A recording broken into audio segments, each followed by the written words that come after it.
రేవంత్ రెడ్డి గారు మతి తప్పి మాట్లాడుతున్నారా లేదంటే ఆయన గతి తప్పి మాట్లాడుతున్నాడో అర్థం కావట్లేదు. ఎందుకంటే ప్రతి సభలో కూడా ఆయన ఇజ్జత్ ఆయనే తీసుకుంటున్నారు, ఇంకొకరు తీయాల్సిన అవసరం లేదు.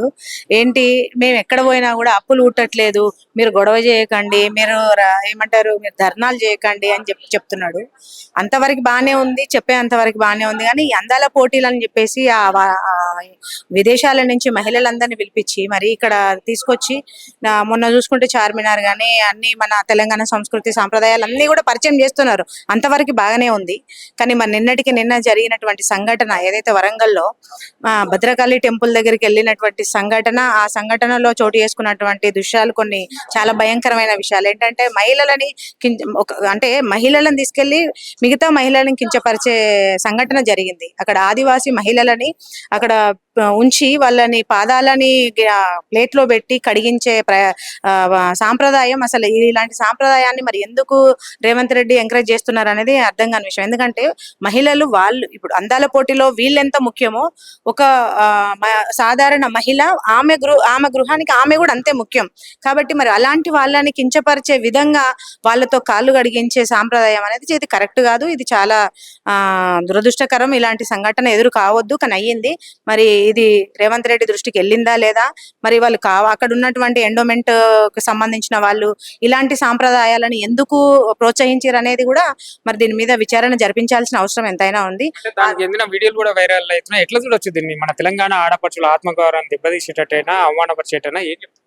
ఖచ్చితంగా అండి. ఏంటంటే ఇప్పుడు విదేశాల నుంచి వచ్చినటువంటి మహిళలని మన దేశ మహిళలతోని కాళ్ళు గడిగించటాలు, వాళ్ళకి టవల్స్ పెట్టి తోడవడాలు అంటే ఏం చెప్పాలనుకుంటున్నారు? మన సాంప్రదాయం ఇది అని చెప్పాలనుకుంటున్నారా?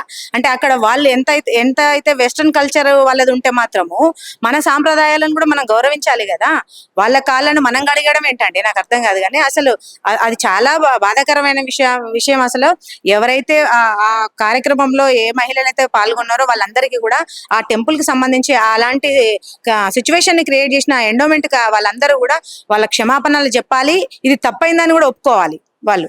అంటే ఆర్థిక పరిస్థితి బాగాలేదంటున్నా 200 కోట్లు పెట్టి అందాల పోటీలు అవసరమని కూడా మాట్లాడుతున్నారు. దానికి ఏమో చెప్పలేమండి. ఇప్పుడు ఎట్లా అంటే ఈ అందాల పోటీలు పెడితే దేశ విదేశాల నుంచి వస్తారు కాబట్టి అందరూ మన దేశం వైపు చూసి కనీసం అప్పులని ఇస్తారేమో అని ఈ విధంగా ఎరేస్తున్నాడేమో మరి రేవంత్ రెడ్డి. అర్థం కాని విషయము. ఆయన విఘ్నతకే వదిలేయాలి. అందాల పోటీలు అనేది మన దేశ సంస్కృతి కాదు. అయినప్పటికీ కూడా ఇక్కడ చేపిస్తున్నారు.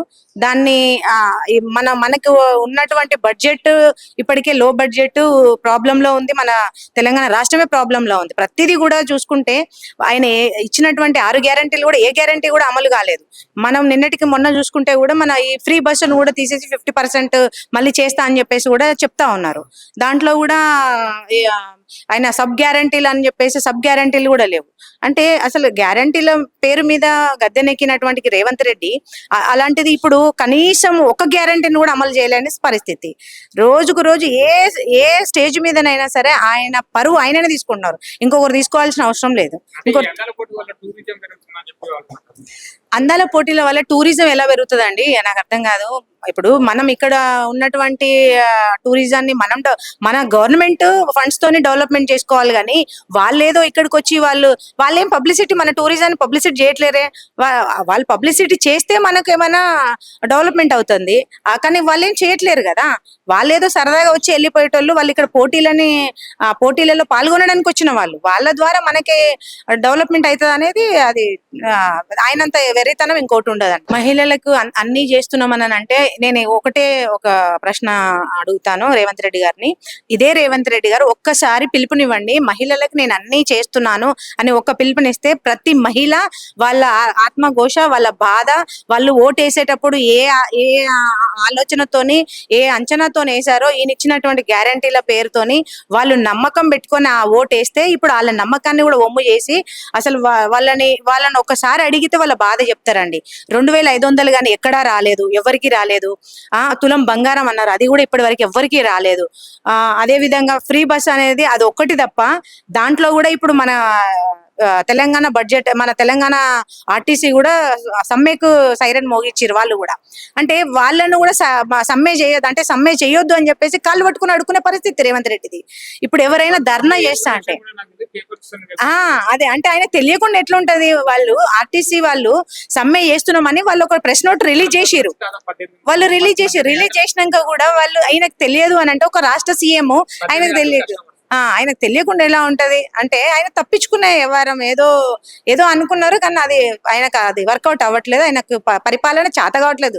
బేసికల్ గా చెప్పాలంటే ఆయన పరిపాలన చేత కావట్లేదు.